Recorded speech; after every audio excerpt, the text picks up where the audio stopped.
মাতৃঋণ, পিতৃঋণ এগুলি কেউ শোধ করতে পারে না। তো প্রভুপাদ বলছেন গুরু ঋণ কেউ শোধ করতে পারে না। গুরু ঋণ কি করে শোধ হবে? এই জন্য সেবয়া সারাটা জীবন গুরুদেবের সেবা করে আমাদের ঋণ শোধ করে যাওয়ার চেষ্টা করতে হবে। কারা কারা শ্রীমৎ জগত গোস্বামী গুরু মহারাজের কাছে দীক্ষিত আছেন? এখানে হাত তুলুন দেখি। তো গুরু মহারাজ দীক্ষার সময় কি বলেছিলেন? যে প্রভুপাদের সেবায় আমাকে সাহায্য করবে। কারা কারা হ্যাঁ বলেছিলেন?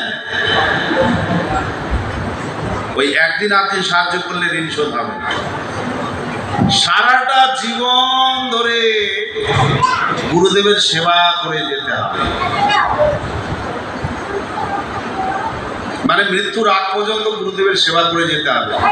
তাহলে যদি গুরুদেবের ঋণ থেকে মুক্ত হওয়া যায়।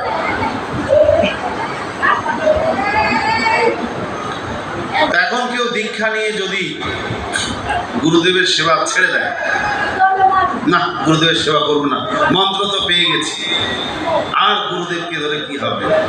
তাহলে উনি হচ্ছেন অকৃতজ্ঞ ব্যক্তি। এই অকৃতজ্ঞ ব্যক্তি কোনোদিন গুরুদেবের ঋণ থেকে মুক্ত হতে পারবেন না। আর কৃষ্ণ তাকে গুরু অবজ্ঞা হয়ে গেল, তার নাম অপরাধ। আপনি দীক্ষার সময় কথা দিয়েছেন প্রতিদিন কত মালা জপ করবেন? 16 মালা। 4টা পাপ কার্য থেকে দূরে থাকবেন, আর প্রভুপাদের সেবায় তাকে আপনি সাহায্য করবেন।